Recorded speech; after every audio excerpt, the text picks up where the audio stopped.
Selamat petang, salam sejahtera. Terima kasih karena bersama dengan saya di Nazlin Unity Channel. Saudara-saudara sekalian, ini satu lagi pendedahan paling luar biasa. Selepas ahli parlimen daripada Bukit Gantang menyatakan sokongan kepada Anwar Ibrahim dan dibelasah pula di parlimen baru-baru ini dengan tanda petik dibelasah, akhirnya tanpa segan-segan lagi beliau sendiri mendedahkan rahasia demi rahasia yang ada dalam Perikatan Nasional. Terkini, rahasia besar yang dia dedahkan ialah apabila dia kata, ahli parlimen daripada Bukit Gantang ini kata, Bersatu tidak pernah panggil wakil rakyat Perikatan Nasional berbincang isu peruntukan. Nah, apabila beliau sudah menyatakan sokongan kepada Anwar Ibrahim, nampaknya beliau makin berani. Dan yang menariknya, belum ada hukuman untuk dia dijatuhkan. Dan kalau betullah dia dipecat, nah ini berita baik untuk dia. Karena kalau dia dipecat, dia boleh menyertai mana-mana parti politik secara bebas dan tanpa dikenakan akta anti lompat parti. Namun pendedahan daripada ahli parlimen Bukit Gantang ini memang mengejutkan kita dan memang sangat berani. Harus kita berikan kredit dan kita puji. Dia kata Bersatu tidak pernah panggil wakil rakyat Perikatan Nasional berbincang isu peruntukan. Bukankah ini satu perkara yang amat mengejutkan kita? Ahli parlimen Bukit Gantang, Syed Abu Hussein Hafiz Syed Abu Fasal, mendakwa wakil rakyat Perikatan Nasional PN tidak pernah dimaklumkan mengenai syarat yang kononnya diletakkan kerajaan untuk merunding peruntukan. Nah, rupa-rupanya tak pernah disebut langsung. Malah kata Syed Abu Hussein, ahli parlimen Perikatan Nasional termasuk dari Bersatu, tidak pernah dipanggil untuk berbincang mengenai rundingan peruntukan kepada mereka seperti yang dimahukan Perdana Menteri Anwar Ibrahim. Kata beliau, saya selalu juga bertanya kepada pucuk pimpinan, kenapa tak runding? Jawapan yang mereka bagi syaratnya ketat. Tapi itulah kata Syed Abu Hussein, tak pernah diberitahu apa syaratnya. Kata syaratnya ketat, tapi Anwar Ibrahim kata tiada syarat. Tapi tak tahulah apa sebenarnya syarat yang dikatakan oleh Perikatan Nasional oleh pucuk pimpinan itu. Kata Syed Hussein, apa syaratnya? Kita tidak dimaklumkan. Malahan ahli parlimen Perikatan Nasional Bersatu tidak dipanggil pun untuk menyatakan bentuk rundingan. Jadi bagaimana kita nak terlibat, kata beliau lagi. Jadi adalah logiknya beliau memang agak kecewa dengan pucuk pimpinan Parti Bersatu sendiri. Jadi kata dia, kita ni memandang rasa. Yang penting bagi kita ahli parlimen ialah suara rakyat, membela kawasan saya. Dah setahun berlalu, saya tak boleh bagi apapun kepada mereka kecuali allowance yang saya dapat, saya belanjakan habis, katanya. Kesian juga kan dalam wawancara bersama portal berita Malaysia Gazette. Ini satu perkara yang amat kesian. Walaupun gaji ahli parlimen itu besar, tapi Anda harus ingat, mereka pun perlu duit. Mereka pun perlu duit sebab ada ahli parlimen ni bukan kaya. Ada ahli parlimen kaya, ada ahli parlimen yang tak kaya. Mereka ahli parlimen biasa-biasa saja. Tapi kalau beginilah ceritanya, memang bankrupt lah mereka kan. Tak ada gaji, nak bayar hutang macam mana? Rumah, kereta, makannya, takkanlah ahli parlimen nampak sengkek pula kan. Takkanlah ahli parlimen kelihatan miskin pula. Tapi tak tahanlah kalau macam ni. Sehingga dia kata habis allowance dibelanjakan. Jadi ngamlah, sesuailah dia menerima ajakan untuk menyokong Anwar Ibrahim. Pada 28 November lalu, Syed Abu Hussein mengumumkan sokongannya pada Perdana Menteri secara terbuka di Dewan Rakyat paling berani. Dia adalah ahli parlimen Bersatu kelima yang berpaling tada dan meluahkan taat setia kepada kerajaan sehingga hari ini. Dalam wawancaranya, Syed Abu Hussein yang juga bekas wakil rakyat Barisan Nasional sebelum menyertai Bersatu, turut menyatakan terdapat usaha Perikatan Nasional untuk merampas kerajaan dalam tempoh setahun ini, namun gagal. Jadi akhirnya terbongkarlah. Ada usaha Perikatan Nasional mau merampas kerajaan, tapi gagal. Dalam tempoh setahun, usaha-usaha untuk menukar kerajaan dibuat. usaha-usaha untuk menarik penyokong-penyokong kerajaan dibuat oleh pucuk pimpinan Perikatan Nasional. Mungkin sebab itu mereka tak mahu minta. Jadi kalau mereka boleh meminta supaya ahli parlimen kerajaan datang menyokong PN, jadi mengapa tidak boleh ahli Parlimen Perikatan Nasional memberi sokongan kepada kerajaan? Katanya lagi, wah ini paling hebat. Dia balas baliklah, kan? Kalau Perikatan Nasional boleh memancing daripada kerajaan perpaduan, kenapa pula Perikatan Nasional tak boleh dipancing, katanya. Jadi hukum karma tetap terjadi. Sekian dulu untuk kali ini. Jangan lupa tinggalkan komen dan tekan butang subscribe. Kita jumpa lagi. Bye-bye. Selamat petang, salam sejahtera. Terima kasih karena bersama dengan saya di Nazlin Unity Channel. Saudara-saudara sekalian, ini satu pendedahan yang paling hebat sekali. Perdana Menteri dibayangkan akan membuat rombakan kabinet pada bulan ini, yaitu pula pada bulan Desember ini. Kita sebenarnya menanti-nanti rombakan kalau memang berlaku, kerana betul mana-mana menteri yang tidak kompeten, mana-mana menteri yang tidak berjaya membuat prestasi terbaik patut ditukar. Mereka patut ditukar, bukan karena mereka jahat, tak, tapi kita perlukan orang yang kompeten, yang benar-benar mampu membawa impak, mampu membawa perubahan kepada negara Malaysia. Saudara-saudara sekalian, Perdana Menteri bayangkan rombakan kabinet akan berlaku pada bulan ini. Jadi siapa yang bakal dengan tanda petik dipecat dan siapa yang bakal diangkat naik. Kemarin dalam kempen PRK Kemaman, Anwar Ibrahim seakan-akan memberikan bayangan bahawa calon Barisan Nasional di Kemaman mungkin akan dijadikan kabinet kalau beliau menang. Ini satu perkara yang harus diambil berat oleh rakyat di Kemaman, kerana ini satu keuntungan kepada mereka. Tindakan menyebabkan kala Barisan Nasional tidak akan membawa keuntungan kepada mereka. Perdana Menteri Datuk Seri Anwar Ibrahim hari ini membayangkan bahawa rombakan kabinet akan berlaku dalam bulan ini. Ketika diajukan soalan berkaitan rombakan kabinet selepas menunaikan solat Jumaat di Surau Putra Al-Amin Fasa 4C Presiden 18 di Putrajaya, Anwar telah memanggil seorang kanak-kanak, Akmal Hafiz Yasir Arfat, 12 tahun, dan memintanya untuk mengulangi soalan berkenan sebagai mewakili pemberita. Datuk Seri, bila rombakan kabinet? Tanya kanak-kanak tersebut. Akmal cadang bila, sebelum atau selepas 2024. Balas Anwar kepada kanak-kanak berkenan, dan Akmal Hafiz menjawab, sebelum 2024. Dia jawab sebelum 2024. Saya setuju, kata Anwar Ibrahim. Wow, maknanya ini bayangan yang jelas. Terdahulu Anwar bersama kira-kira 2,000 jemaah termasuk Menteri di Jabatan Perdana Menteri Hal Ehwal Agama, Datuk Dr. Muhammad Naim Mokhtar menunaikan solat Jumaat di surau berkenan yang diimamkan oleh Imam Surau Putra Al-Iman Amin Fasa 4C Amirul Akif Ismail. Anwar bersama jemaah turut mendengar khutbah bertajuk memaknakan kekayaan dengan berzakat, yang kandungannya antara lain mengajak umat Islam untuk menunaikan zakat dan mengikis sifat bakil demi meraih keredaan Allah. Usai solat Jumaat, Perdana Menteri turut meluangkan masa menjamu selera di perkarangan surau dan beramah mesra dengan jemaah termasuk kanak-kanak. Saudara-saudara sekalian, satu perkara yang paling bagus Anwar Ibrahim pada pandangan saya ialah betapa Anwar Ibrahim adalah Perdana Menteri yang mudah didekati oleh rakyat jelata. Ada Perdana Menteri dulu susah nak didekati, betul susah. Anda namakan sendirilah, saya tak akan sebut nama orang itu, tapi mungkin Anda tahu. Ada Perdana Menteri, bekas Perdana Menteri Malaysia ni susah nak jumpa, nak salam pun susah. Media pun lagi susah nak jumpa dia. Media susah nak jumpa dia. Tapi Anwar Ibrahim, kalau boleh dia ada di mana-mana. Sekejap sini, sekejap sana, sekejap di Amerika, sekejap lagi di Malaysia. Itulah Anwar Ibrahim.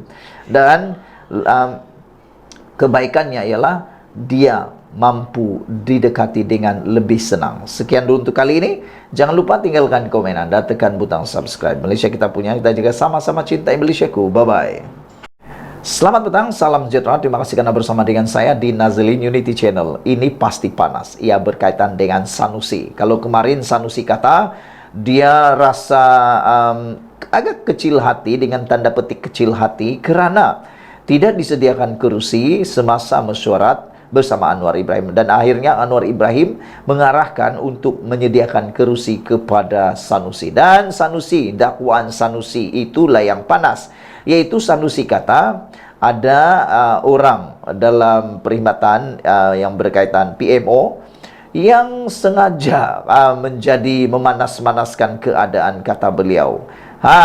Jadi itu telah pun memancing PMO ataupun ini telah memanggil Wisma Putra untuk menjawab Sanusi berkaitan dengan ketiadaan kerusi semasa mesyuarat tersebut. Akhirnya tak tahan lagi, Wisma Putra jawab bahwa ketiadaan kerusi semasa mesyuarat itu bukanlah kerana ada orang yang cuma melaga-lagakan, tetapi rupa-rupanya Wisma Putra jawab, Sanusi tidak dijemput. Apa pula cerita nih? Macam bikin malu jugalah kan kalau betul-betul ini berlaku. Macam pula memalukan Sanusi pula nih kan. Macam yang orang kata, apa pepatah tu hidung tak mancung, pipi tersorong-sorong. Lebih kurang macam itulah. Sebab menurut Wisma Putra, Sanusi tak dijemput itu sebab ketiadaan kerusi. Ikuti terus ulasan kali ini. Kementerian Luar Negeri tampil menjelaskan bahawa isu ketiadaan kerusi buat Muhammad Sanusi Maknor semasa mesyuarat bersama Perdana Menteri Anwar Ibrahim di sebuah hotel di Alusta baru-baru ini adalah kerana Menteri Besar Kedah itu tidak dijemput. Jadi kalau tidak dijemput, kenapa Sanusi ada di sana? Siapa yang panggil Sanusi? Ini betul-betul mencurigakan. Apa cerita sebenarnya? Kita tunggulah apa pula cerita daripada Sanusi kan. Nanti pula ada pula kesamaan antara mereka lagi. Menurut Wisma Putra, majlis itu adalah mesyuarat pre-council bersama Anwar dan lawatan ke Sadoa, Thailand.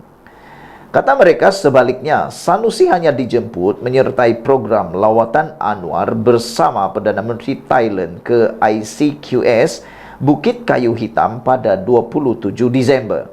Kementerian itu menjelaskan, jemputan itu dibuat melalui surat bertarikh 25 November kepada Setiausaha Sulit, Menteri Besar Kedah itu. Menteri Besar Kedah tidak terlibat dalam mesyuarat pre-council bersama Yang Amat Berhormat Perdana Menteri, dan surat bertarikh 25 November 2023 tidak menyebut tentang mesyuarat pre-council itu. Apabila Yang Amat Berhormat Menteri Besar Kedah mengambil keputusan untuk turut hadir ke mesyuarat pre-council ini, Perdana Menteri telah menyediakan kerusi untuk beliau, kata kementerian itu dalam kenyataan. Bagaimanapun, bagi memenuhi permintaan Sanusi di saat-saat akhir, kata mereka, Anwar telah bersetuju agar Menteri Besar Kedah itu menyertai delegasi rasmi dalam lawatan ke Sadoa, kata kementerian itu. Kenyataan ini dibuat bagi menjelaskan keadaan sebenarnya, yaitu Kementerian Luar Negeri dan Yang Amat Berhormat Perdana Menteri telah memberikan pertimbangan khas kepada Yang Amat Berhormat Menteri Besar Kedah. Jelasnya, kemarin Sanusi mendakwa dia tidak diberikan kerusi ketika mesyuarat di Alusta sebelum mengiringi Perdana Menteri Anwar Ibrahim dalam lawatan kerja ke Sadoa. Sanusi membangkitkan perkara dalam sidang Dewan Undangan Negeri Kedah dengan menyuarakan isu Little Napoleon yang menurutnya cuba mengeruhkan hubungannya dengan Anwar. Menurutnya, walaupun perbincangan itu berkaitan dengan tanah yang berada di bawah kuasa negeri, dia tidak diberi tempat untuk turut serta sehinggalah Anwar meminta dia diberikan kerusi. Saya berdiri sebab tak ada kerusi, tapi saya ucap terima kasih kepada Perdana Menteri yang nampak saya berdiri lama dan dia minta saya diberikan kerusi, kata Sanusi. Saya bukan rasa terhina, tapi nak maklumkan bahaya permainan Little Napoleon yang mencatur hubungan pemimpin supaya berlaku pertembungan, pergaduhan dan tak puas hati, kata beliau lagi. Dua komen daripada netizen di ruangan Malaysia kini menulis, Husi kata, lain kali Menteri Besar boleh bawa kerusi sendiri. Dah jemput pun banyak songe katanya. Besar kepala suka cari isu, kata beliau lagi. Red Patriot kata, Perdana Menteri adalah pemimpin tertinggi dan ketua negara dan membawa imej Malaysia. Perdana Menteri bertanggungjawab kepada semua rakyat Malaysia. Walaupun negeri dikuasai pembangkang, pemimpin negara luar tak boleh berhubung terus dengan negeri. Kena Top Gun berhubung dengan Top Gun. Itu sebab Menteri Besar jangan sombong, jangan besar kepala dari Perdana Menteri. Ini tidak. Asik dok maki, aib, fitnah Perdana Menteri ke-10 katanya. Perdana Menteri ke-10 umpama bapa kepada semua rakyat Malaysia yang perlu dihormati. Maki Perdana Menteri ke-10 tapi buat muka selamba apabila bersalam dan berjalan seiring dengan Perdana Menteri. Manusia apa begini, kata Red Patriot. Please stop fight with him and don't slander him anymore. We love Perdana Menteri ke-10, kata Red Patriot. Brown Falcon pula mengatakan, Sanusi kuat wayang. Apa pula pendapat anda semua? Rupa-rupanya ini yang berlaku. Agak memalukan juga kalau benar berlaku. Ketiadaan kerusi, kata Wisma Putra, berlaku kerana Sanusi tak dijemput. Sekian dulu untuk kali ini. Jangan lupa tinggalkan komen anda, tekan butang subscribe Malaysia kita punya. Kita juga sama-sama cintai Malaysiaku. Bye-bye. Selamat petang, salam sejahtera. Terima kasih kerana bersama dengan saya di Nazlin Unity Channel. Akhirnya, identiti Mr. H di dalam video Wahab bakal kita ketahui tidak lama lagi. Siapa dia? Ikuti terus ulasan kali ini. Dan yang pastinya, apabila kertas siasatan video Wahab telah pun diserahkan kepada kepada Peguam Negara hari ini, kata Ketua Polis Negara yaitu Razaruddin Hussein, beliau berkata seramai 8 individu telah dipanggil bagi membantu siasatan kes tersebut. Dengan ini maka kita nak tahu sebenarnya siapa yang bakal didakwa itu, dan pastilah orang yang didakwa itu mungkin adalah Mr. H. Jadi tak lama lagi kita akan digemparkan dengan penemuan dan dengan pendakwaan, pendedahan siapa Mr. H yang bertanggung jawab di dalam video Wahab ini. Kertas siasatan berhubung video tular perbualan individu mirip bekas Ketua Pengarah Jabatan Komunikasi Komuniti JKOM, Profesor Dr. Muhammad Agus Yusof, dan seorang kaki tangan jabatan itu akan diserahkan kepada Jabatan Peguam Negara hari ini. Ketua Polis Negara Razaruddin Hussein berkata, seramai 8 individu telah dipanggil bagi membantu siasatan kes tersebut. Kertas siasatan itu akan dirujuk ke Pejabat Peguam Negara esok hari ini, selari dengan perkara 145 dalam kurungan 3 Perlembagaan Persekutuan katanya hari ini. Sementara itu, Razaruddin berkata, individu yang dinamakan sebagai Mr. H itu yang didakwa ada kaitan dengan video terbabit juga telah dipanggil sekali lagi hari ini bagi sambungan rakaman percakapan untuk membantu siasatan. Jadi saudara-saudara sekalian, bayangkan saja Mr. H ini dipanggil 2 kali. Tapi yang hairan bagaimana paparazzi tak berjaya menghidu siapa Mr. H ini. Beliau berkata, setakat ini tiada keperluan untuk mendedahkan identiti Mr. H. Kepada umum susulan siasatan masih dijalankan dan ia dikhawatiri akan mengganggu proses itu. Dalam perkembangan berkaitan, pegawai JKOM yang turut terpalit dalam video tular itu, yaitu Abdul Wahab Abdul Khalid Jailani, telah membuat laporan polis di Ibu Pejabat Polis Daerah Kajang semalam. Dr. Agus dan Wahab sebelum ini menjadi perhatian ramai berikutan video jelek berdurasi 3 minit yang didakwa adalah perbualan mereka berdua. Mereka bagaimanapun telah pun mengadakan sidang akbar dan mendakwa bahwa klip itu telah pun disunting. Dalam hal ini, siapakah yang dicadangkan oleh pihak polis dalam kertas siasatan? Itu yang didakwa Mr. H. Siapakah yang bakal didakwa?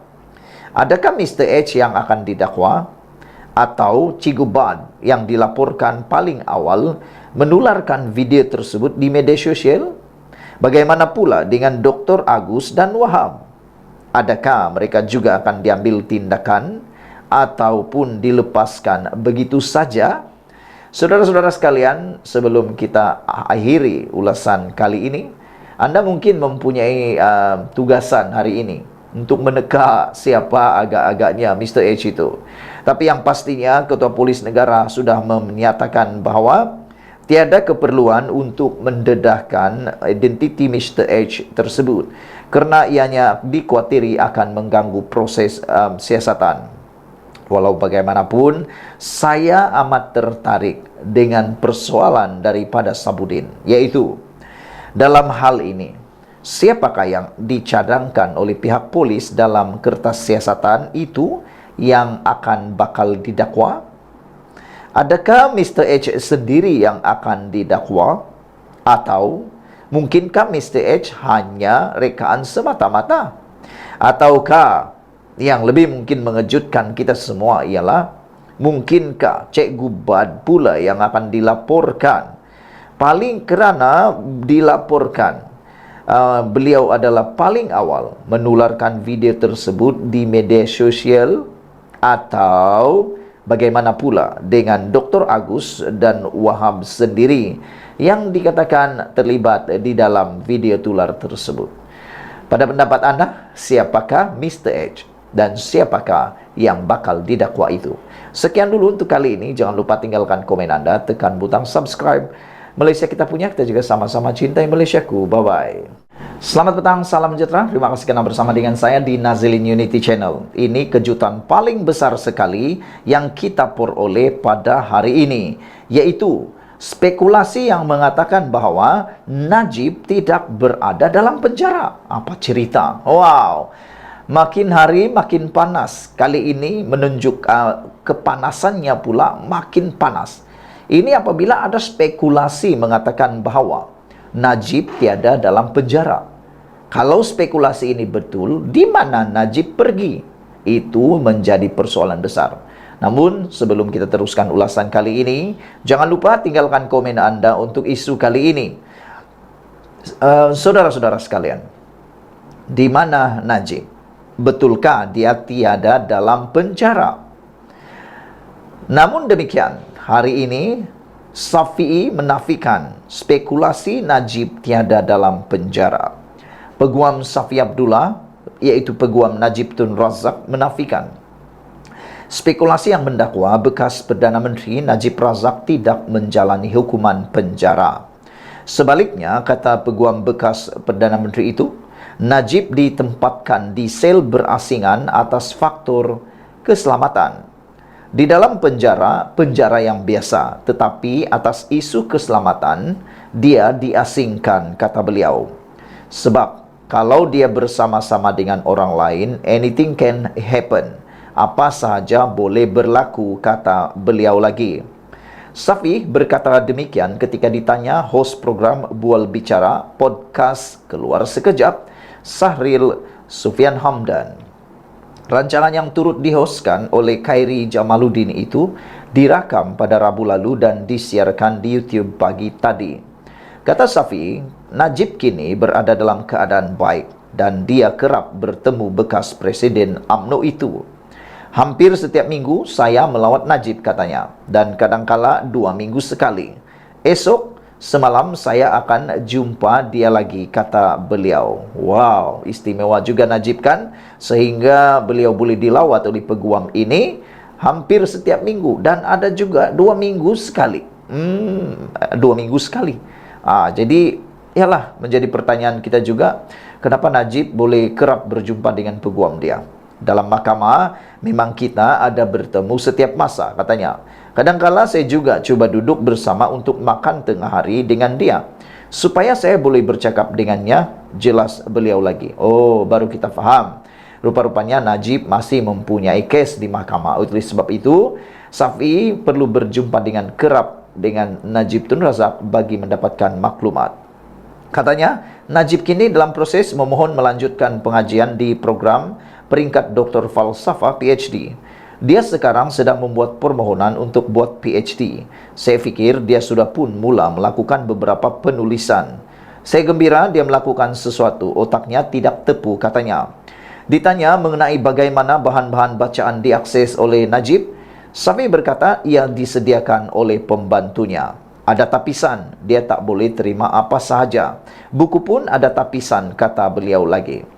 Pada 31 Mac lalu, Najib 70 tahun gagal dalam usaha terakhirnya untuk menyemak sabitan dan hukuman penjara 12 tahun serta denda Rm210 juta atas kesalahan menyeleweng dana SRC Internasional. Dia kini menjalani hukuman itu di penjara Kajang. Jadi saudara-saudara sekalian, spekulasi yang mengatakan bahwa Najib tiada dalam penjara, Najib tidak menjalani hukuman penjara, itu adalah tidak benar menurut Peguam Safi Abdullah. Najib ada dalam penjara tetapi ditempatkan di sel yang berasingan atas faktor keselamatan, kata peguamnya Safi Abdullah. Safi Abdullah juga kata, memang sah dia ada dalam penjara, penjara yang biasa sama seperti penjara orang lain, tetapi atas isu keselamatan Najib diasingkan. Jadi kita apabila tahu tentang perkara ini, kita sebenarnya dapat maklumat yang sahih dan kita harap semua orang sudah ketahuinya. Najib memang menjalani hukuman penjara dan Najib masih lagi mempunyai bertahun-tahun di penjara. Sekian dulu untuk kali ini. Jangan lupa tinggalkan komen Anda, tekan butang subscribe. Malaysia kita punya, kita juga sama-sama cintai Malaysiaku. Ikuti terus ulasan selepas ini. Bye-bye.